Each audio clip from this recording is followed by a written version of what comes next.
Good evening all my dear friends. Gyan Ghar YouTube channel में आपका स्वागत है। बिहार एसएससी कह रहे हैं हम, आपका बीपीएससी जो फेज़ 3 का जो नोटिफिकेशन आ गया है, मैं उसकी सेट प्रैक्टिस के लिए लेकर के आया हूँ। क्वेश्चन अच्छा क्वेश्चन रहता है। पिछली यानी बीपीएससी फेज़ 2 की बात करिए, जिसमें क्वेश्चन मैक्सिमम क्वेश्चन हमारे सेट से डायरेक्ट क्वेश्चन आया था। ठीक उसी तरह यानी पिछले बार की अपार उपलब्धि के मिलने के पश्चात मैं आपके लिए ये सेट बीपीएससी ट्री का फेज यानी फेज तीसरा आप तक पहुंच रहा है। सेट लगातार अगर आप करेंगे तो बहुत अच्छा स्कोर करेंगे। ये आपको ऐसा लग रहा है कि हाँ मैं कह रहा हूँ, ये कह नहीं रहा हूँ, मैं कॉन्फिडेंस के साथ आपसे कह रहा हूँ, विश्वास है, पूर्ण विश्वास है कि बहुत अच्छा स्कोर होगा। अगर आप रेगुलर वे में ज्ञान घर यूट्यूब चैनल से जो सेट जा रही है आप उसको प्रैक्टिस कर रहे हैं, देख रहे हैं, सुन रहे हैं, समझ रहे हैं, तो ठीक है। बहुत अच्छे क्वेश्चन का लेवल है, स्टैंडर्ड है। जिस तरह से बीपीएससी पूछती है ठीक उसी तरह की क्वेश्चंस रहता है। तो 2 सेट आप तक पहुंच चुका है, ये आपका तीसरा सेट है, ठीक है। आप भी देखिए, अपने मित्रों को भी दिखाइए, जहां पर संभव हो शेयर भी करिए, लाइक भी करिए। अगर आपको अच्छा ना लगे तो डिसलाइक का भी ऑप्शन है, लेकिन हाँ आपसे रिक्वेस्ट है, एक क्या रिक्वेस्ट है कि समय का दुरुपयोग नहीं करिएगा, किल नहीं करिएगा। अगर आपको अच्छा नहीं लग रहा होगा तो चैनल को आप क्या करिएगा, क्लोज करिएगा, नहीं देखिएगा। जहां जिस प्लेटफॉर्म से आपको अच्छा लगता हो उसको देखिए, क्योंकि आपका सिलेक्शन होना बहुत ज़रूरी है। आपका ही सिलेक्शन हमारी सफलता और हमारी कामयाबी का प्रतीक होगा, ठीक है। इसलिए समय को किल नहीं करना है। अगर अच्छा नहीं लगे, जिस चैनल और जिस प्लेटफॉर्म पे आपको अच्छा लगे, यानी इस जिससे आपको लगे कि इससे हमारा सिलेक्शन हो सकता है, ये इसका जो क्वेश्चन का स्टैंडर्ड है अच्छा है, उसी को मैं ये नहीं कहूँगा कि आप मेरा ही वीडियो देखिए, जो आपको अच्छा लगे, लेकिन समय का किल मत करिए। ये बीपीएससी फेज 3 जो मार्च में होने वाली है, इसमें आपका सिलेक्शन होना सुनिश्चित है। आप सिलेक्शन पाइए, ठीक है। बच्चे को पढ़ाइए, बहुत अच्छे शिक्षक बनिए, हमारी भगवान से ये प्रार्थना है, कल्पना भी करते हैं, और आप अच्छे मेहनत कर भी रहे, नो डाउट। चलिए आइए हम लोग सेट पे आ जाते हैं, ठीक है ना। जो प्लेटफॉर्म यानी देखिए, इतना बेबाकी और इतना सच्चाई कोई नहीं, यानी सच बोलने के लिए भी क्या होना चाहिए, कलेजा होना चाहिए, हृदय होना चाहिए। सच हर कोई सच बोल नहीं पाता है, सच आखिर सच होता है। आपका सिलेक्शन हमारे लिए महत्वपूर्ण है, इसलिए ज्ञान घर यूट्यूब चैनल से जो सेट जा रहा है, अगर अच्छा नहीं लग रहा तो इस पर समय किल करने की जरूरत नहीं है। जो आपको अच्छा लगे, जिस प्लेटफॉर्म पे अच्छा लगे आप उसका देखिए, लेकिन समय को बचाइए। समय आपके लिए बचाना बहुत महत्वपूर्ण है, ठीक है। चलिए आइए देखिए, क्वेश्चन है। क्वेश्चन क्या करा, pitch of high frequency sounds is, यानी हाई फ्रीक्वेंसी साउंड में जो है पिच कैसा होता है, तो आप बताइए मुझे। जब फ्रीक्वेंसी हाई होगा तो पिच भी हाई होगा, ठीक है ना। आयाम पिच जो है इसका हाई होगा, ये याद रखिएगा। तो इसका आंसर क्या हो जाएगा, फ्रीक्वेंसी हाई तो ऑल्सो पिच हाई, ये याद रखिएगा। दोनों एक दूसरे के समानुपाती होता है। आवृत्ति का हाई होना, पिच का हाई होना, ये याद रखिएगा।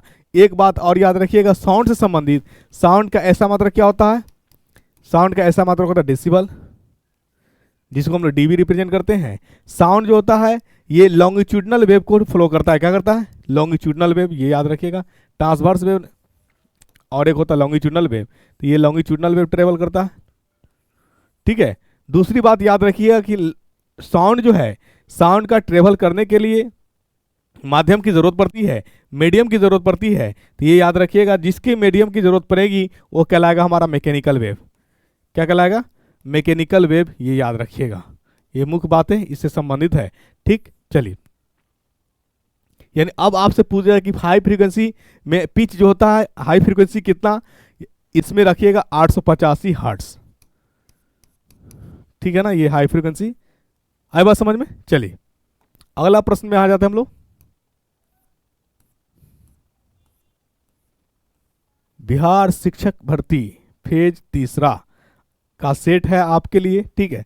ध्वनि प्रवाहित नहीं हो सकती है किसमें, तो मैंने अभी आपको बताया कि ध्वनि जो है वो माध्यम में ही निर्भर करती है, माध्यम में ट्रेवल करेगा, चाहे वो गैस हो या ठोस हो या द्रव हो, ठीक है। जहां माध्यम नहीं होगा, जहां पार्टिकल्स नहीं होंगे, जहां कण नहीं होगा, वहां पे ध्वनि जो है ट्रेवल नहीं करेगा।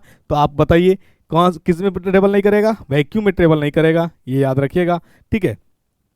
साउंड जो होता है सबसे ज़्यादा ट्रेवल जो होता है स्टील में करता है, सबसे ज़्यादा ट्रेवल स्टील में करता। अगर एयर की बात हम करेंगे तो एयर में यानी एटमॉस्फेयर में भी साउंड ट्रेवल तो करता ही है। अगर मॉइस्चर नमी नहीं हो तो ज़्यादा स्पीड से करती है, मॉइस्चर हो तो कम स्पीड से करेगा, ये ख्याल रखिएगा। ठीक है, चलिए यानी मॉइस्चर निर्भर करता है, मॉइस्चर नहीं हो तो साउंड जो है एटमॉस्फेयर में फास्टली मूव करेगा। चलिए अगला प्रश्न क्या है, which of this is true, कौन सा सत्य है। तो कौन सा सत्य सबसे पहले पढ़िए, यानी जब सत्य और स्टेटमेंट की बात आ जाती है तो यहाँ पे आपका कंसेप्ट चेक किया जाता है कि आप सभी पॉइंट्स के बारे में जान रहे कि नहीं जान रहे। मैंने आपसे बताया था, याद कीजिए, कि साउंड वेव जो होता है लॉन्गिट्यूडनल होता है, ये बात सही है, ये पहला तो सही है बिल्कुल। हमने आपको बताया था कि साउंड जो है ट्रेवल करता है सबसे ज़्यादा किस में, स्टील में, बिल्कुल। देखिए सेकंड पॉइंट क्या कह रहा, sound travel faster in steel than air, तो ये भी आपका बात सही है। और आगे मैंने क्या बताया था, तीसरा पॉइंट क्या करा, यानी दो सही हो गया तो इसका मतलब ऑल ऑफ दीज हमारा जो है वो तो है नहीं, तो एक से दो आंसर ज़्यादा आ गया। तीसरा पढ़ लेते हैं, a sound waves consist of places of higher pressure called compression. हाँ, अगर आपको ये पता होना चाहिए कि साउंड जो है, साउंड प्रेशर डेवलप करता है कि नहीं करता है, तो आप चेक करिएगा कभी कहीं किसी के सामने जोर से आवाज़ लगाइए, जोर से चिल्लाइए, सामने वाला व्यक्ति तुरंत में हाइपर हो जाएंगे, क्या होंगे, हाई प्रेशर में आ जाएंगे। ठीक है, और वो रिएक्ट करेंगे। इसका ये मतलब हुआ कि आपकी कड़ी आवाज़ यानी ऊंची साउंड जो है सामने वाले को अच्छा नहीं लगा और वो उतावला हो गए और आपके प्रति वो रिएक्ट हो गए, यानी गुस्सा आ गया। आई बात समझ में। इससे ये पता चला कि हाई हेवी साउंड जो है सामने वाले को इरिटेट कर सकता है, प्रेशराइज कर सकता है, प्रेशर डेवलप कर सकता है। तो जहाँ पे प्रेशर हाई होगा उसको हम लोग कहते हैं कंप्रेशर, और जहाँ पे प्रेशर कम होगा उसको हम लोग क्या कहते हैं, रेयरफेक्शन बोलते हैं। क्या बोलते हैं, रेयरफेक्शन, यानी लो प्रेशर होगा वहाँ रेयरफेक्शन होंगे, जहाँ पे हाई प्रेशर होगा वहाँ पे हम लोग कंप्रेशन कहेंगे। तो इसका मतलब तीनों पॉइंट सही है, तो आंसर क्या हो जाएगा बताइए, D number is the correct answer, all of these. चलिए अगला प्रश्न क्या है, अगला प्रश्न आपका which of this has the highest velocity, यानी किसके पास वेलोसिटी हाई है। चलिए वेलोसिटी हाई है, तो अब देखिए सबसे पहले साउंड की बात अगर हम करेंगे तो साउंड जो है टेम्परेचर पे निर्भर करेगा। टेम्परेचर ज़्यादा होगा साउंड ज़्यादा होगा ऑटोमेटिक। कभी कभी आप देखे होंगे जब गुस्सा होते हैं तो आप ना चाहते हुए आपकी आवाज़ क्या हो जाती है, ऊंची हो जाती है। तो ये हमारा, यानी देखिए मैं तार्किक परिभाषित आपको बताते चलता हूँ, क्योंकि ये व्यवहार में हमेशा हर किसी के साथ होता है, हमारे साथ होता है, आपके साथ होता है, इससे वंचित कोई नहीं है। भले आप इसको स्वीकार नहीं करिए, और इस गलती को स्वीकार करना भी एक अपने आप में क्या है, बड़ी उपलब्धि की बात है। हाँ गलती हुई है तो गलती को स्वीकार करना चाहिए, लेकिन लोग क्या करते हैं, गलती भी करते हैं और स्वीकार भी नहीं करते, तो ये गलत बात है। ठीक है, तो हमने क्या बता रहा था कि साउंड जो है टेम्परेचर पे निर्भर करती है, यानी स्पीड ऑफ साउंड टेम्परेचर पे निर्भर करती है। टेम्परेचर बढ़ेगा तो हमारा साउंड भी क्या होगा, बढ़ेगा। तो इसका मतलब एक फार्मूला हमारा बनता है, इसका क्या बनता है, टेम्परेचर डिपेंडेंसी जो है हमारा स्पीड ऑफ साउंड बराबर होता है velocity of sound eight 0 degree Celsius. तो वहां पे कितना होता है, ये हमारा वेलोसिटी ऑफ साउंड जो है 0 डिग्री सेल्सियस पे कितना होता है बताइए, 332 मीटर पर सेकेंड होता है। इसमें ऐड करेंगे यानी पर सेकेंड जो होता है 0.6 जो है 0.6, ठीक है, मीटर पर सेकेंड इंक्रीज करता है। यानी पर डिग्री सेल्सियस कितना स्पीड इंक्रीज करता है, 0.61 मीटर पर सेकेंड ये इंक्रीज करता है। एक प्रश्न ये भी बन गया, आपसे ये पूछा जा सकता है, क्या प्रश्न पूछेगा कि टेम्परेचर डिपेंड, यानी स्पीड ऑफ साउंड जो है, ध्वनि का जो साउंड है, ध्वनि की जो चाल है वो ताप पर निर्भर तो कर रही है, और पर डिग्री सेल्सियस कितना मीटर पर सेकेंड इंक्रीज होता है। तो ये याद रखिएगा, पर डिग्री सेल्सियस जो है 0.6 मीटर पर सेकेंड, ये याद रखिएगा। पर डिग्री सेल्सियस कितना स्पीड इंक्रीज करती है, 0.6, कभी कभी कहीं कहीं 0.61 भी लिखा रहता है, तो घबराइएगा ना, 0.61 मीटर पर सेकेंड। तो अब यहीं पे हम फॉर्मूला बना लेते हैं। फॉर्मूला क्या बन जाएगा आपका, देख लीजिए, आपसे पूछा जाएगा 0 डिग्री सेल्सियस पे ताप की, यानी जो है हमारा स्पीड कितना है 332, और कोई टेम्परेचर दे दे, गिवन टेम्परेचर कुछ भी दे दे, उस पर आपसे पूछ दे, तो कुछ नहीं करना, इसमें ऐड कर लीजिए 0.6, और ये टाइम डिग्री सेल्सियस जो टेम्परेचर दिया हुआ टाइम नहीं है, टेम्परेचर है, जो टेम्परेचर दिया जाएगा उस पर पूछेगा, तो उतना को मल्टीप्लाई कर दिए 0.6 से और उसमें 332 को ऐड कर दीजिएगा, तो वो हमारा फाइनल वेलोसिटी हो जाएगा। क्या हो जाएगा? फाइनल वेलोसिटी हो जाएगा। इसी पे एक प्रश्न आप चेक कर सकते हैं, बना सकते हैं। हमने मान लिया कि 0 डिग्री सेल्सियस पे वेलोसिटी जो है 332 मीटर पर सेकेंड है। ठीक है, आई बात समझ में? और टेम्परेचर जो रेज कर रहा है, इंक्रीज कर रहा है पर डिग्री सेल्सियस कितना? 0.6 मीटर पर सेकेंड, ये पर डिग्री सेल्सियस इंक्रीज कर रहा है। तो हमारा फाइनल वेलोसिटी जो है, फाइनल वेलोसिटी यानी स्पीड ऑफ साउंड, यानी speed of final speed of sound जो है, ये हमारा हो जा रहा है कितना? मान लीजिए 344 मीटर पर सेकेंड। कितना? 344 मीटर पर सेकेंड। प्रश्न समझे आप? कह रहा है कि 0 डिग्री सेल्सियस पे ध्वनि का जो चाल है 332 मीटर प्रति सेकेंड है। ठीक है, और जो ध्वनि ये जो है पर डिग्री सेल्सियस कितना इंक्रीज करती है? जो ध्वनि की स्पीड है, ध्वनि की स्पीड 0.6 मीटर प्रति सेकेंड ये इंक्रीज करती है पर डिग्री सेल्सियस। आई बात समझ में? कह रहा है क्या कि फाइनल स्पीड जो है 344 मीटर प्रति सेकेंड हो जाता है। मतलब ध्वनि का फाइनल जो है 344 मीटर पर सेकेंड ध्वनि का स्पीड हो जाता है। तो आप बताइए कि टेम्परेचर यानी कितना टेम्परेचर पे 344 डिग्री, यानी टेम्परेचर आपसे पूछेगा, टेम्परेचर और बाट, यानी टेम्परेचर दिया नहीं है, फाइनल दे दिया है, इनिशियल दे दिया है, और कितना से इंक्रीज करता है तो मैंने आपको लिखा ही दिया कि पर डिग्री सेल्सियस कितना इंक्रीज करता है? 0.61 मीटर प्रति सेकेंड ये इंक्रीज करता है। तो आप बता दीजिए मुझे कि 344 जब यानी ध्वनि का जब स्पीड 344 मीटर प्रति सेकेंड हुआ हो तो वहां ताप कितना होगा? तो निकाल लीजिए। कैसे निकालिएगा? कुछ नहीं करना, पुट कर दीजिए यहाँ पे फॉर्मूला। आपका गिवन, देखिए जब भी क्वेश्चन बनाने जाइए तो फिजिक्स का सबसे पहले गिवन चेक करिए। क्या करिए? गिवन चेक करिए। ये क्वेश्चन बीपीएससी टी में जो फेज 2 हुआ उसमें पूछ चुका है, 6 to 8 में भी पूछा है, 9 to 10 वाले में भी पूछा है। इसलिए मैं क्वेश्चन बार बार बताने की कोशिश कर रहा हूँ। यानी मेरा एक भी क्वेश्चन आपका ट्रैक से अलग नहीं है। ईमानदारी से अगर सेट को फॉलो करेंगे तो बहुत अच्छा लेवल होगा। ठीक है, ये चीज़ मुझे बार बार बताने की जरूरत नहीं पड़ी है तो, लेकिन यहाँ आदत ही है, अप्रिशिएट नहीं किया जाता। जहाँ तक हो सकता है नीची मतलब गाली दिया जा सकता है, क्या कहते हैं उसको, कुछ और इल्ज़ाम लगाया जा सकता है, लेकिन अप्रिशिएट नहीं किया जा सकता है। हाँ, अगर मैं अच्छा कर रहा हूँ तो थोड़ी क्रेडिट दे दिया कीजिए मुझे, है ना? अच्छा कर रहा हूँ तो आपके लिए ठीक है। पुट कर दीजिए। फाइनल जो है हमारा ध्वनि का साउंड कितना दिया है बताइए? 344 मीटर पर सेकेंड। 0 डिग्री पर कितना है? 332 प्लस 0.6, और ये टेम्परेचर हमको नहीं दिया हो, इसको निकालना है। इसको नहीं निकालना है तो अब क्या करिए? इसको इधर ले आइए, घट जाएगा। 344 माइनस कितना? 332 बराबर कितना? 0.6 टी डिग्री सेल्सियस। चलिए ठीक है, 344 में 332 जाएगा तो बचेगा कितना? 12 बराबर 0.6 टी डिग्री सेल्सियस।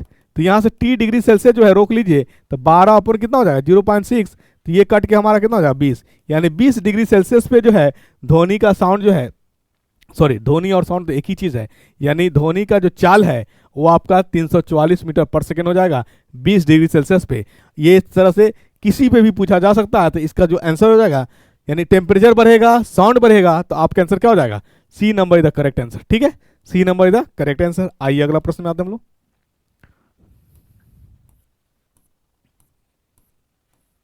एकदम अच्छा से देखिए सेट को, ठीक है ना? आपके पास बहुत सारे ऑप्शंस हैं। स्पीड बढ़ा करके देखिए, स्पीड घटा करके देखिए, ये आप स्वतंत्र है।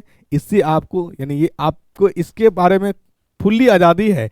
इस पे किसी का रोक टोक नहीं है कि आप कितना स्पीड में देखिए, आपकी मर्जी, जितना स्पीड बढ़ा लीजिए उतना देखिए। ठीक है, नोट्स, यानी ध्वनि एक है। ध्वनि क्या है? तो ध्वनि जो होता है एक जो होता है, क्या कहते हैं, ये फ्रीक्वेंसी का मिक्सर होता है। यानी फ्रीक्वेंसी यानी कांस्टेंट फ्रीक्वेंसी नहीं, एक ही तरह का फ्रीक्वेंसी नहीं होता, ये फ्लक्चुएट होता रहता है, घटते बढ़ता रहता है। तो आप लिख सकते हैं इसके बारे में, यानी ये सेवरल मिक्सचर ऑफ क्या है? फ्रीक्वेंसी है। या आप साउंड को परिभाषित कर सकते हैं कि sound is the mixture of several frequency, right? तो ऑप्शन में देख लीजिए कहाँ, ये ए नंबर है आपका। A number is the correct answer. A number is the correct answer. ठीक है, आइए अगला प्रश्न में आते हैं हम लोग। इन सोनर वी यूज, यानी सोनर यानी ये जो है नेवी द्वारा यूज किया जाता है, यानी पानी के अंदर जो कुछ सब्सटेंस को खोजना होता है तो ये चीज़ जो होता है जाकर के डिटेक्ट करता है, वहाँ जाकर के टकराती है, जहाँ जहाँ पे कोई चीज़ पार्टिकल रखी होती है वहाँ से टकरा करके इसका ऑब्जर्वेशन जो नेवी होता है वो एब्जॉर्ब करता है, और एब्जॉर्ब करने के बाद जैसी साउंड उनको मिलता है, लगता है कि यहाँ पे कुछ है, तो वहाँ पे रिसर्च स्टार्ट हो जाती है। तो ये खास करके समुद्र यानी समुद्री यात्रियों के लिए जो है नेवी के लिए इस्तेमाल में किया जाता है। और सोनार एक अल्ट्रासोनिक वेव है। क्या है? अल्ट्रासोनिक वेव है, ये याद रखिएगा। ठीक है, अल्ट्रासोनिक वेव। आइए अगला प्रश्न आते हम लोग। Sound travel in air if, किस में बताइए? Particle of medium travel from one place to another place. Particle से कंपेरिजन तो नहीं किया, यानी पार्टिकल एक जगह से दूसरी जगह ट्रेवल नहीं हो रहा है। दूसरा बात है, देखिए there is no moisture in the atmosphere. ये तो आपका हो सकता है, हमने अभी आपको बताया कि साउंड ट्रेवल करेगा जब मॉइस्चर नहीं होगा, नमी होगा, तो ये आंसर हो सकता है। ठीक है, आंसर है। बाकी और मुझे नहीं लग रहा है कि आंसर होगा। डिस्टर्बेंस मूव्स, नो, ये तो डिस्टर्बेंस मूव तो ये तो साउंड की परिभाषा करता है, परिभाषित है। ठीक है ना। चलिए, both particle as well as distance, ये तो आपका होगा ही नहीं। चलिए आइए अगला प्रश्न में आते हम लोग।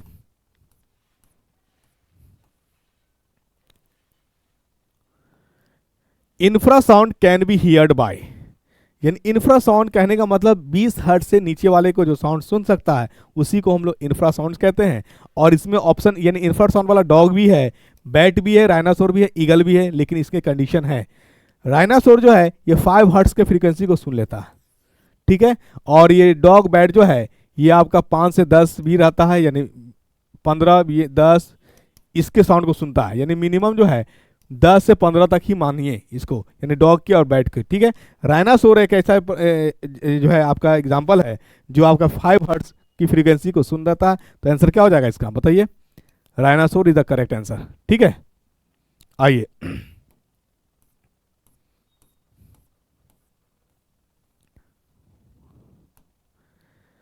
Pitch of high frequency sounds is, अभी आपने बताया, बिल्कुल आप सही आंसर किए। इसका मतलब आप बहुत क्या कहते हैं, कंजिस्टिंग के साथ देख रहे हैं, एकदम निरंतरता कंसंट्रेशन बना करके देख रहे हैं, सुन रहे हैं, पढ़ रहे हैं, बिल्कुल इसीलिए आपने विद इन सेकेंड आंसर कर दिया हाई। लेकिन कभी एग्जाम में ये याद रखिएगा, अक्सर ये होता है कि विद इन सेकेंड में किया गया answer more than more chances होता है गलत हो जाना। इसलिए जब आपको क्वेश्चन का आंसर आ रहा हो तो ये ज़रूरी नहीं है कि जो आपका आंसर आ रहा हो वही क्वेश्चन पूछ रहा है। तो एक बार क्वेश्चन को जरूर पढ़ लीजिएगा, जरूर पढ़ लीजिएगा। ये हमारा यानी भाईचारे के नाते आप जो समझ लीजिए, शिक्षक समझिए, दोस्त समझिए, मित्र समझिए, भाई समझिए, आपको जो अच्छा लगे उस समझ लीजिए। ये इसके यानी उस रिश्ते के नाते मैं आपसे रिक्वेस्ट और विनती करता हूं कि जब आपका आंसर पता हो तो आप उस क्वेश्चन को एक बार जरूर पढ़ लीजिएगा, जरूर पढ़ लीजिएगा, ताकि गलती ना हो जाए, क्योंकि विद इन सेकेंड में किया गया क्वेश्चन जो है हमेशा गलती हो जाता है। ठीक है, चलिए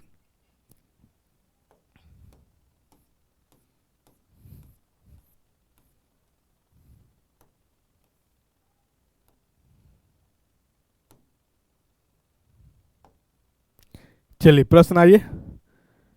which of these has highest velocity, किस में हाईएस्ट वेलोसिटी होगा?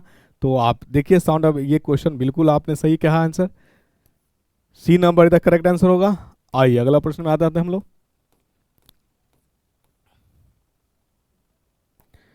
बिहार शिक्षक भर्ती का फेज तीसरा क्वेश्चन आपका है क्या है? Only one element of forms hydrides. ठीक है, यानी ग्रुप जो है 6, 7, 8, 9 ये ग्रुप हाइड्राइड फॉर्म करता है, लेकिन ग्रुप 6 से जो है हमारा ग्रुप 6 में आने वाला एलिमेंट जो है जो भी है हमारा, यानी हम पहला सेट में ये करा करके इसका आंसर मुझे कमेंट में चाहिए कि कौन सा एलिमेंट है जो ग्रुप 6 से बिलोंग तो करता है लेकिन और हाइड्राइड नहीं बनाता है। सिर्फ और सिर्फ एक ही ऐसा एलिमेंट्स है जो हाइड्राइड बनाता है, और वो एलिमेंट कॉन्फ़िगरेशन की दुनिया में पहली बार जब कॉन्फ़िगरेशन किया गया तो एक्सेप्शन भी लेकर के आया। यानी पहला एक्सेप्शन जो है इलेक्ट्रॉनिक विन्यास में उसी एलिमेंट का आता है जिस एलिमेंट्स का ग्रुप यानी ग्रुप 6 से वो बिलोंग करता है, और ग्रुप 6 से बिलोंग करने के साथ और एलिमेंट जो है वो हाइड्राइड नहीं बनाता है। एक और एक वही एलिमेंट है जो हाइड्राइड बनाता है। तो इसका आंसर आप कमेंट करके मुझे बताइएगा जरूर, क्योंकि पहला सेट में इसका मैं आंसर बता करके हूँ। राइट, चलिए आ जाइए।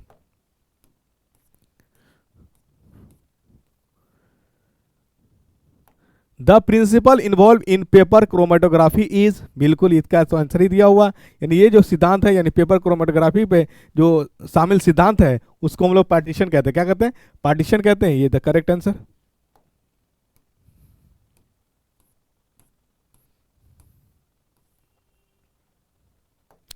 Which of the following statements is wrong, कौन सा स्टेटमेंट है जो रॉन्ग है? तो मैंने अभी आपसे कहा कि स्टेटमेंट की जब भी बात आएगी तो कंसेप्ट का क्लियर होना बहुत जरूरी है, इसीलिए यानी जो एक्सप्लेनेशन दिया जा रहा है उसको गौर से सुनिएगा। ठीक, ozone is not responsible for green house effect, responsible है, क्या है? रिस्पॉन्सिबल है, लेकिन यहाँ कह दिया नहीं, तो ये तो हमारा रॉन्ग दिख रहा। Ozone can oxidise sulphur dioxide present in the atmosphere to sulphur trioxide, ये बिल्कुल जो है सल्फर डाइऑक्साइड को ऑक्साइड जो है नहीं करता है, ये ऑक्सीजन पे जो है ना अटैक करता है, और ऑक्सीजन से अटैक करके क्या बना लेता है? ओजोन बना लेता है। ठीक, ozone hole is the thinning of ozone layer present in stratosphere, बिल्कुल सही है। Ozone is produced in upper stratosphere by the action of UV rays on oxygen, ये भी सही है आपका। तो रॉन्ग कौन कौन हो गया आपका? ए और बी जो है रॉन्ग हो गया आपका, यानी both A and B, both A and B is the wrong statement. ठीक है, चलिए आइए अगला प्रश्न में आते हम लोग।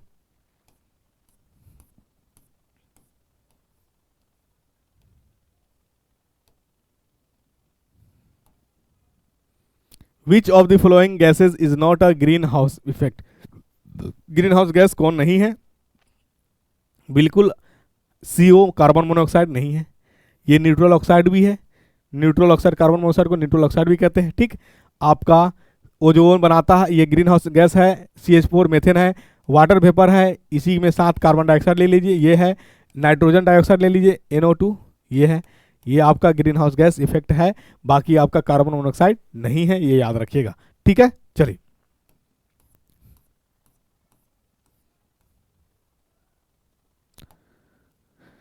दीज एसिड यानी the acid present in acid rain are, यानी कौन सा एसिड है, कौन सा अम्ल है जो वर्षा में यानी अम्लीय वर्षा में उपस्थित होता है? तो अम्लीय वर्षा में उपस्थित होने वाला कार्बोनिक ऑक्साइड है, यानी carbonic acid, nitric acid, sulphuric acid, ये है आपका। तो ये सब हो जाएगा आंसर आपका।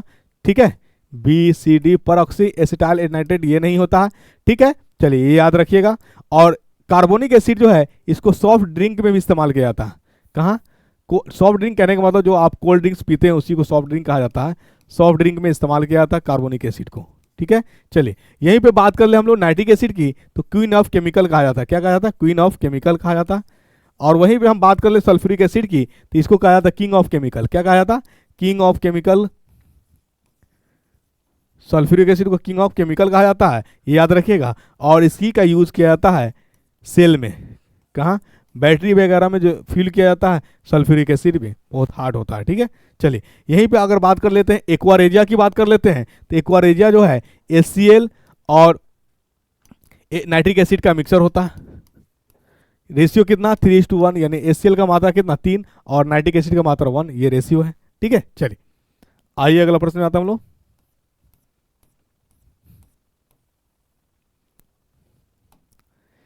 If the rate of reaction is expression by rate equal to, यानी के होगा यहाँ पे A²B, तो देखिए ये कंसंट्रेशन है, ये जो हमारा बॉक्स है यानी big bracket, this is the symbol of concentration. क्या है? Symbol of concentration. और कंसंट्रेशन का यूनिट होता है क्या? मोल पर लीटर, मोल पर लीटर, ये याद रखिएगा, ये सब ध्यान में रखते चले जाइएगा। मोल पर लीटर यानी कंसंट्रेशन, सांद्रता का मात्रा क्या होता है? मोल पर लीटर। और जब भी ऑर्डर की बात किया जाता है कंसंट्रेशन के पावर ऐड होता है। क्या होता है? कंसंट्रेशन के पावर ऐड होता है। यहाँ कंसंट्रेशन के पावर कितना है? 2, तो ऑर्डर निकालने के लिए 2, और इस कंसंट्रेशन का पावर कितना है? कुछ नहीं होगा तो 1 है, तो ये +1, तो मिलकर कितना हो जाएगा? 3, यानी थर्ड डिग्री यानी 3, रेट ऑफ रिएक्शन इसका क्या है? 3 है। आंसर आपका B number is the correct answer. ठीक है, चलिए कैसे निकालेंगे समझ में आ गया। कंसंट्रेशन के पावर जो होता है वो ऐड होता है, याद रखिएगा। और रेट ऑफ रिएक्शन ये डिपेंड करता है मैकेनिज्म ऑफ रिएक्शन पे, और कंसंट्रेशन ऑफ रिएक्टेंट मतलब अभिकारक के सांद्रता पे भी निर्भर करता है, और मैकेनिज्म रिएक्शन बन कैसे रहा, रिएक्शन हो कैसे रहा, इस पे भी निर्भर करता है। ठीक है, चलिए अगला प्रश्न क्या है? आपतित फोटो ऊर्जा कार्यफलन है, मतलब incident photo energy minus work function को क्या कहते हैं? तो यानी इंसिडेंट फोटो एनर्जी जो है, इंसिडेंट फोटो एनर्जी इसको जो है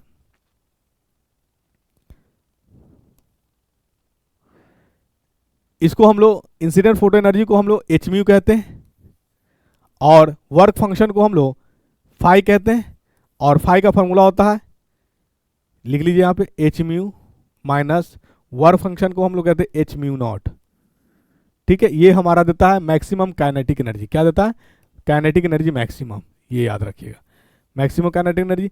अब यहाँ बात कर लीजिए कि फोटो इलेक्ट्रॉन्स है आखिर क्या। तो फोटो इलेक्ट्रॉन्स कहते हैं, यानी फोटो मतलब लाइट, इलेक्ट्रॉन्स मतलब इलेक्ट्रॉन्स का रिलीज होना है प्रकाश के द्वारा। यानी किसी धातु पर जब प्रकाश पड़ती है तो वहां से इलेक्ट्रॉन का मूव करना, रिलीज होना, यही कहलाता फोटो इलेक्ट्रिक इफेक्ट, यानी फोटो इलेक्ट्रॉन्स। ठीक है, यानी अब यह समझ में आ गई बात। वर्क फंक्शन क्या है? तो वर्क फंक्शन वह है, वह एनर्जी, वह ऊर्जा, न्यूनतम ऊर्जा जिससे इलेक्ट्रॉन क्या होता है? एस्केप करता है, निकलता है, फ्री होता है, छूटता है, उसी को हम लोग कहते हैं वर्क फंक्शन। क्या कहते हैं? Work function. ये आपको साधारण से मैं आपको उदाहरण से समझाता हूं, समझाने का प्रयास कर रहा हूं। आप शौचालय डोर देखे होंगे, शौचालय गेट, वहां पे आप कभी गए होंगे तो देखे होंगे कि आपके जाते ही डोर क्या हो जाता है? खुल जाता है। तो इसका एक यानी जो एक उदाहरण फोटो इलेक्ट्रिक इफेक्ट से भी एक्सप्लेन किया जा सकता है। कैसे? यानी प्रकाश पड़ी आप पर और आपसे टकरा करके रिफ्लेक्ट होकर के उस धातु पे पड़ा, जो धातु उसके पास लगा हुआ है, और वो धातु पे पड़ते ही वहां का इलेक्ट्रॉन क्या हो गया? रिलीज हुआ, तो ऊर्जा उत्पन्न हुआ। ऊर्जा उत्पन्न होने के कारण गेट क्या हो गया? खुल गया। तो आपसे अगर फोटो इलेक्ट्रिक इफेक्ट का प्रभाव का उदाहरण पूछे तो आप आंख बंद करके स्वचालित गेट का एग्जाम्पल दे दीजिए। और बैंक वगैरह में जो इमरजेंसी अलार्म लगा रहता है, जहां पे प्रतिबंधित क्षेत्र होता है, जाने से मना किया जाता है, वहां चले जाइएगा तो वहां पे साइनर मतलब साउंड क्या होता है? क्रिएट होने लगता है। तो ये भी आपका उदाहरण फोटो इलेक्ट्रिक इफेक्ट का ही है, ये याद रखिएगा। और इंसिडेंट फोटो एनर्जी, जो प्रकाश पड़ती है उसी को, आने वाले को हम लोग क्या कहते हैं? इंसिडेंट। यानी प्रकाश जब आएगी, आने से किसी धातु से इलेक्ट्रॉन का रिलीज होना, यही कहलाता हमारा फोटो इलेक्ट्रिक इफेक्ट। ठीक है, फोटो इलेक्ट्रिक इफेक्ट। और जब इलेक्ट्रॉन रिलीज होगा तो वहां इलेक्ट्रॉन मूव करेगा, और जब भी कोई पार्टिकल मूव करता है, गतिमान होता है, तो उसमें जो ऊर्जा होती है, गतिज ऊर्जा होती है, काइनेटिक ऊर्जा होती है, ये याद रखिएगा। स्टैटिक्स नहीं, मतलब स्टैटिक कहते हैं हम लोग पोटेंशियल ऊर्जा को, और गतिमान कहते हैं हम लोग काइनेटिक एनर्जी को। काइनेटिक एनर्जी का दूसरा नाम जो है फ्री एनर्जी भी कहा जाता है, मतलब kinetic energy also known as free energy के नाम से जाना जाता है। राइट, चलिए ये बात समझते रहिएगा। और आपसे अगर फोटो इलेक्ट्रिक इफेक्ट का एग्जांपल पूछ दे, हो सकता है प्रश्न बन सकता है, और अच्छा प्रश्न बन सकता है। क्या? तो फोटो इलेक्ट्रिक इफेक्ट, ये स्वचालित गेट, और दूसरा इमरजेंसी अलार्म जो होती है, ये आप माइंड में रखिएगा। ठीक है, ये फॉर्मूला आप लिख लीजिएगा। मतलब incident photo energy minus work function क्या देता है? मैक्सिमम काइनेटिक एनर्जी देता है। क्या देता है? Maximum kinetic energy. तो मैक्सिमम सब जगह मैक्सिमम में है काइनेटिक, इसको मिनिमम कर दीजिए। ये मैक्सिमम है, तो मैक्सिमम पोटेंशियल मैक्सिमम, तो इसको मिनिमम कर लीजिए। ठीक है ना, चलिए आई बात समझ में। यानी मैक्सिमम काइनेटिक एनर्जी देता है हमारा इंसिडेंट फोटो एनर्जी। जहां पे एच क्या है, ये याद रखिए, एच जो है प्लैंक्स कांस्टेंट है। क्या है? प्लैंक्स स्थिरांक है, प्लैंक्स कांस्टेंट। और म्यू क्या है? फ्रीक्वेंसी है। म्यू क्या है? फ्रीक्वेंसी, आवृत्ति। ये हमारा एच म्यू नॉट होता है। यानी म्यू नॉट मतलब उसको हम लोग कहते हैं कि वहाँ पर यानी वह इतना ही ऊर्जा जरूरत, जहाँ से यानी जितना ऊर्जा मिलने से इलेक्ट्रॉन क्या हो सकता है? एस्केप कर सकता है, हट सकता है, उसी को हम लोग वर्क फंक्शन कहते हैं। ठीक है, चलिए आइए अगला प्रश्न में आते हैं हम लोग।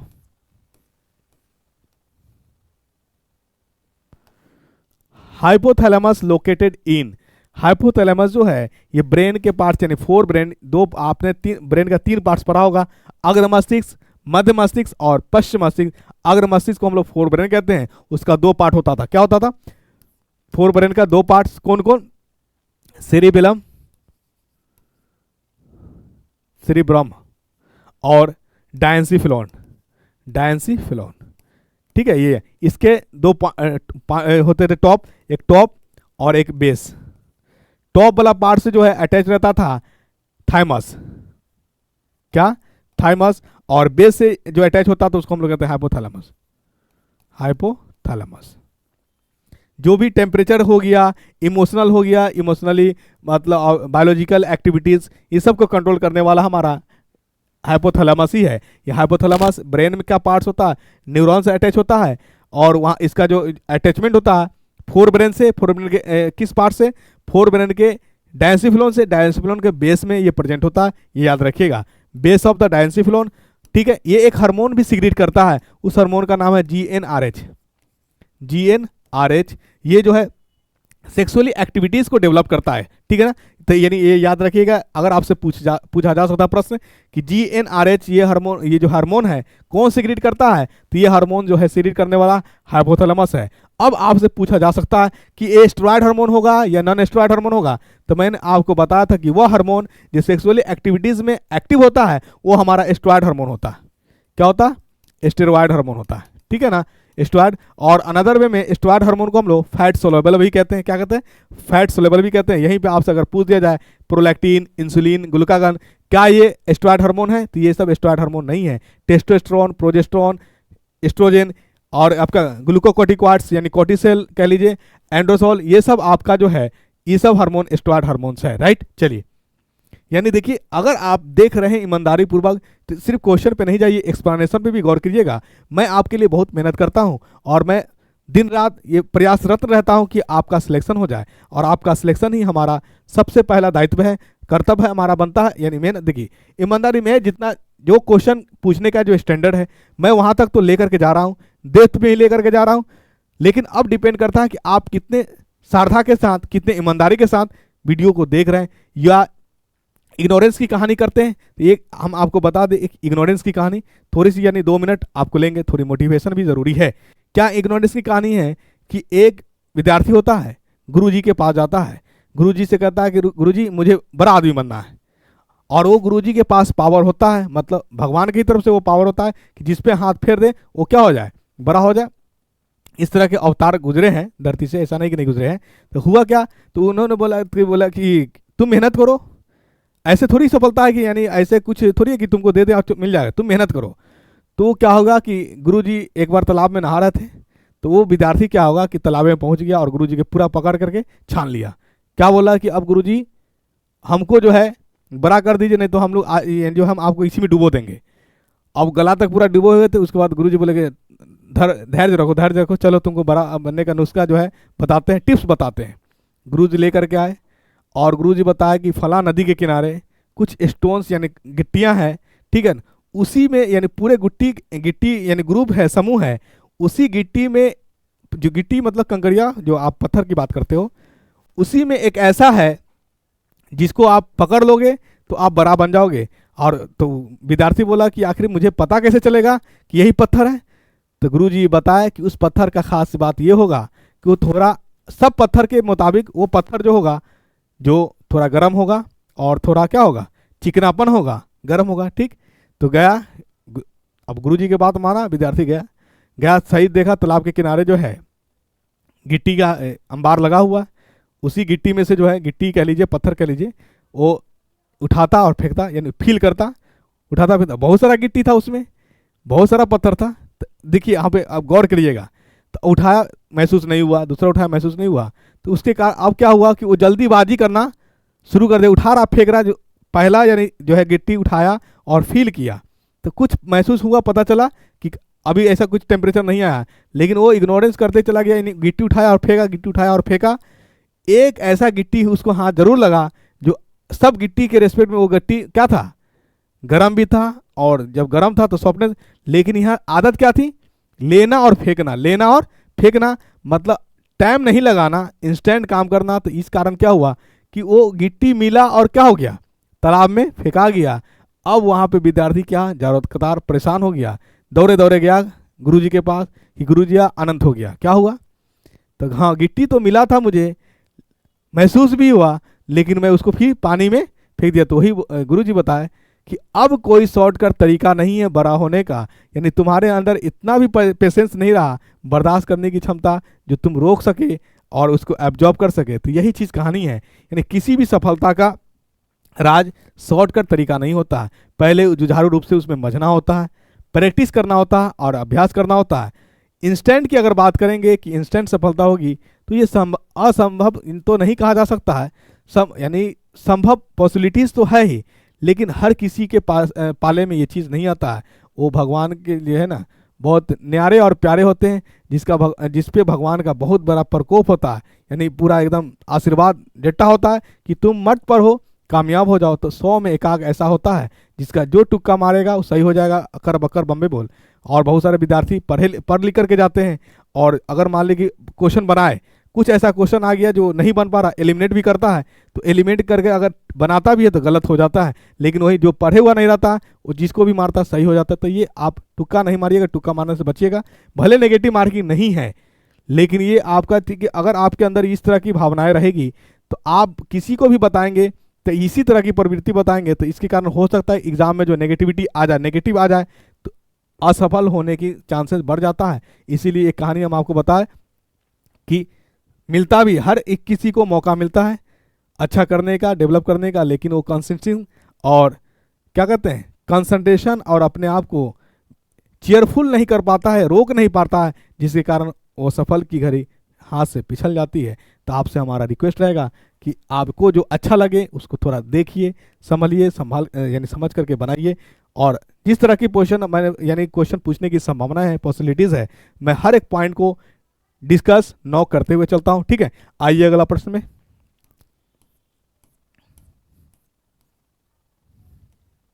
देखिए एक प्रश्न क्या आ गया, GnRH is released by the, देखिए कहानी सुने क्वेश्चन बन गया। तो आप बिल्कुल आपने सही का आंसर, हाइपोथैलेमस। अगर आपसे यही पे प्रश्न पूछ दे कि किस ग्लैंड को मास्टर ग्लैंड के नाम से जाना जाता है, पिट्यूटरी ग्लैंड। अब यहां पे एक क्वेश्चन और ट्विस्ट करेगा, मास्टर का मास्टर ग्लैंड कौन है, तो हाइपोथैलेमस ही है। यानी ये जो है मास्टर का मास्टर है, मास्टर ऑफ मास्टर। ठीक है, ये याद रखिएगा। गोनेट्स टेस्टिस ओवरी, ये आपका मेल और फीमेल की बात करता है। चलिए पीनियल ग्लैंड एक हार्मोन सीक्रेट करता है मेलाटोनिन, यानी आपका ये स्लीपिंग हार्मोन सीक्रेट करता है। तो आप कह सकते हो स्लीपिंग ग्लैंड। आपसे पूछ सकता है कि सोने वाला ग्लैंड कौन है, ग्रंथि कौन है, सुलाने वाला ग्रंथि कौन है, तो आपका पीनियल ग्लैंड है। क्या हार्मोन सीक्रेट करता है, पीनियल हार्मोन सीक्रेट करता है। कौन सा हार्मोन, पीनियल हार्मोन सीक्रेट करता है, ये याद रखिएगा। और पीनियल कभी कभी आप देखते होंगे कि नई जगह पर जब जाते हैं तो आपको नींद नहीं आती है। तो वजह यही है कि आपके ब्रेन का जो पार्ट्स है पीनियल, यानी ब्रेन में ही होता है ये, यानी आप देखेंगे यहाँ पे डब डब करते रहता है वहीं पे। तो इसको रेस्ट मिलना चाहिए, आराम मिलना चाहिए, तभी जा करके ये पीनियल ग्लैंड को सीक्रेट करेगा। ठीक है, सॉरी पीनियल ग्लैंड कहते, पीनियल ग्लैंड तो है ही, मेलाटोनिन हार्मोन को सीक्रेट करेगा। और जब तक मेलाटोनिन हार्मोन सीक्रेट नहीं होगा आपको नींद नहीं आएगी। ठीक है, चलिए, यानी पीनियल ग्लैंड को सैंड ऑफ ग्लैंड भी कहा जाता है, या सैंड ऑफ ब्रेन। ठीक है, चलिए, what is the function of prolactin, यानी प्रोलैक्टिन एक हार्मोन है जो पिट्यूटरी ग्लैंड आपका सीक्रेट करता है, और इसका काम होता है फॉर्मेशन ऑफ मिल्क का बनाना। और दूसरा जो होता है फीमेल के अंदर ब्रेस्ट का स्तन का डेवलपमेंट कराना, यानी मेमोरी ग्लैंड्स का भी डेवलप कराना। ठीक है, मेमोरी ग्लैंड में टिश्यू होता है, सॉफ्ट टिश्यू, उसका डेवलप कराने का काम कौन करता है, प्रोलैक्टिन करता है, ये याद रखिएगा। ठीक है, चलिए आइए अगला प्रश्न में आते हैं हम लोग। Number of electrons in the valence shells of a pure semiconductor, इसको मैं नहीं बताऊंगा, आप मुझे कमेंट करके जरूर आंसर करेंगे इसका। ठीक है, इतना तो आप कर ही सकते हैं। और कमेंट करने से क्या होता है ना कि मुझे पता चलता है कि आप लोग कितने एक्टिव हो, यानी जितने भी साथी वीडियो देख रहे हैं सब के सब कमेंट करें, कोई एक कमेंट करके नहीं छोड़े, सब के सब कमेंट करें, ताकि मुझे ये भी फील हो सके कि हमारा वीडियो कितने लोग देख रहे हैं और कितने लोगों को अच्छा लग रहा है। ठीक है, क्योंकि हर कोई चाहता है मोटिवेट होना, आपके कमेंट से हम मोटिवेट होंगे और हमारे पढ़ाई से आप मोटिवेट होंगे। ठीक है, यानी ये दुनिया जो है, ये ब्रह्मांड में सब एक दूसरे पे डिपेंड है, कोई स्वतंत्र और कोई भी सिंगल अवस्था में एग्जिस्ट नहीं कर सकता है। हर कोई हर किसी पे कोई ना कोई निर्भर होता है। हमें आपकी ज़रूरत, आपको हमें ज़रूरत, ये इसी समन्वय से, यही सिम्बायोसिस से ये संसार का रचना है, रचयिता है। ठीक है, यानी सेल्फ डिपेंडेंट, देखिए सेल्फ डिपेंडेंट होना चाहिए, लेकिन सेल्फ डिपेंडेंसी जिंदगी नहीं है। ठीक है, सेल्फ डिपेंडेंट आप पढ़ाई में रहिए, ठीक है ना, हर मामले में सेल्फ डिपेंडेंट ये उचित नहीं है। ठीक है, तो आप पढ़ाई कर लीजिए, जो क्वेश्चन है इसके कमेंट करके जरूर बताइएगा। चलिए, the order of reaction is decided by, अभी मैंने आपको बताया कि ऑर्डर ऑफ रिएक्शन जो होता है ये केमिस्ट्री के क्लास 12 केमिकल काइनेटिक्स का है। ये डिपेंड करता है मैकेनिज्म ऑफ रिएक्शन पे और रिएक्टिव के, यानी सॉरी रिएक्टेंट के कंसंट्रेशन पे भी डिपेंड करता है, ये याद रखिएगा। यानी रिएक्शन का मैकेनिज्म बनावट पे और कंसंट्रेशन ऑफ रिएक्टेंट पे, ये आप याद रखिएगा। तो आंसर क्या हो जाएगा? B number is the correct answer. आइए अगला प्रश्न में आते हैं हम लोग। Energy sources that do not increase carbon emission include, यानी आपका कह रहा है कि कौन सा सोर्सेस है एनर्जी का जो कार्बन को यानी बढ़ावा नहीं करता, कार्बन बढ़ावा नहीं देता है। तो ये याद रखिएगा, जो हमारा क्या है रिन्यूएबल रिसोर्सेज है, ये हमारा कार्बन इमिशन को डेवलप नहीं करता है। तो आप याद रखिए सोलर सेल भी है, विंड माइल्स भी है, न्यूक्लियर पावर है, ये कार्बन इमिशन नहीं है। तो हमारा आंसर क्या हो जाएगा? D number is the correct answer, more than one. ठीक है, चलिए अगला प्रश्न आपका क्या है? Branching series in food chains is called, यानी ब्रांचिंग सीरीज फूड चेन का क्या कहलाता है? फूड वेव कहलाता है। ठीक है, फूड वेव।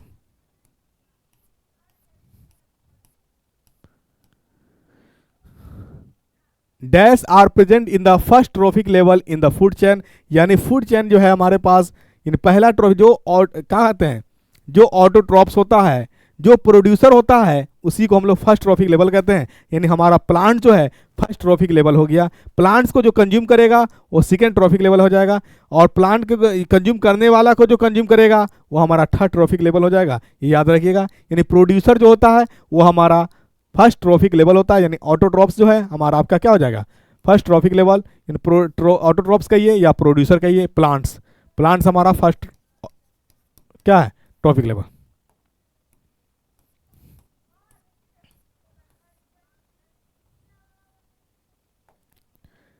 जियो स्टेशनरी सैटेलाइट रोटेट्स, यानी भूस्त्रीय जो उपग्रह है ये रोटेट करता है, घूर्णन करता है, घूमता है एट फिक्स हाइट पे, ये याद रखिएगा, यानी हाइट फिक्स होता है उसी पे ये रोटेट करता है। ठीक है, चलिए आइए अगला प्रश्न क्या है?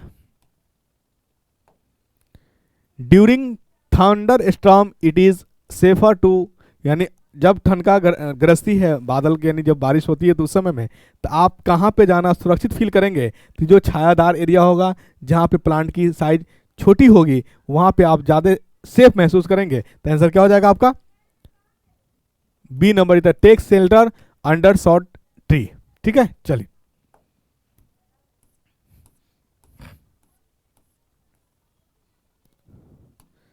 इन eye donation which parts of the donor eye is transplanted, यानी आँख के पार्ट अगर आप डोनेट करना चाहते हैं तो आँख के किस भाग को डोनेट किया जाता है? तो ये याद रखिएगा, कॉर्निया को डोनेट किया जाता है। क्या किया जाता है?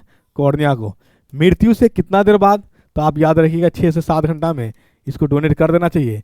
अगर इस तरह नहीं करेंगे तो क्या होगा? तो इस तरह से नहीं करने से क्या होगा? आँख जो होगा इसका मॉइस्चर होना, नमीदार होना जरूरी है, ये धीरे धीरे ड्राई होने लगेगा, और ड्राई होते ही इसके जो टिश्यू होंगे किल होना यानी मरना शुरू हो जाएगा, तो फिर वो आँख काम का नहीं रहेगा। यानी मृत्यु के 6 घंटे से 7 घंटे के अंदर आँख को डोनेट कर सकते हैं। एक सवाल ये, जिस तरह से किडनी को डोनेट किया जा सकता है, आँख की कॉर्निया को भी डोनेट किया जा सकता है, तो क्या कॉर्निया को सेट करने के लिए ब्लड ग्रुप मैच कराना जरूरी है?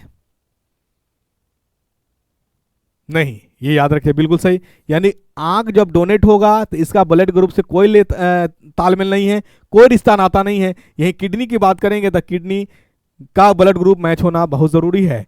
अगर किडनी का ब्लड ग्रुप मैच नहीं होगा तो सेट नहीं हो सकता, लेकिन कॉर्निया के लिए ब्लड ग्रुप की ज़रूरत नहीं है। ये आपको किसी में भी सेट किया जा सकता है, किसी को भी डोनेट किया जा सकता है, ये याद रखिएगा। ठीक है, चलिए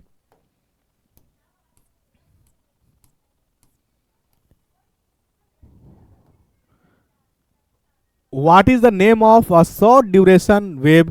शॉर्ट ड्यूरेशन वेव को क्या कहते हैं? बोलिए। नाड़ीदाब कहते हैं, पल्स कहते हैं। क्या कहते हैं? पल्स कहते हैं। बिल्कुल आपने सही आंसर किया। इसका मतलब आपकी तैयारी चरम सीमा पे है, बहुत अच्छी लेवल की तैयारी है। Thank you so much. अच्छा, इतना रहना चाहिए, अच्छा है ना। आपका बहुत बहुत बधाई, आप सफलता की ओर जाएं। ठीक है, चलिए आइए अगला प्रश्न।